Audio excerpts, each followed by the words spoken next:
intuitively you would think, well, what's most likely to go into this answer box of this SGE? Intuitively, you would say, well, something that was already at the top of the search results, because Google has said if it's at the top of the search results, it probably makes sense for it to be at the top of this new response. But what we're actually seeing is that the overwhelming majority of SGE search queries are actually not answers that are found on page one, which is really, really Hmm. interesting.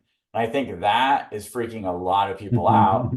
But my response to that would be two things. Number one, we're all familiar with beta projects. I would call this an alpha project. I would call this pre-beta. So we don't necessarily know what things are going to look like in the future. But number two, this is the exact same thing that we just talked about in that list of new features.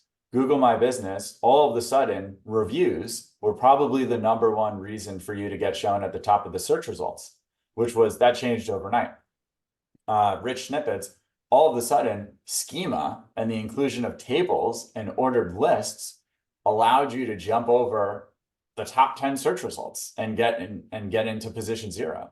People also ask, all of a sudden, building a page about something that was not the question that someone was looking in Google allowed you to show up for 1,000, 2,000, 5,000 different search queries that was not what your page was answering the question of.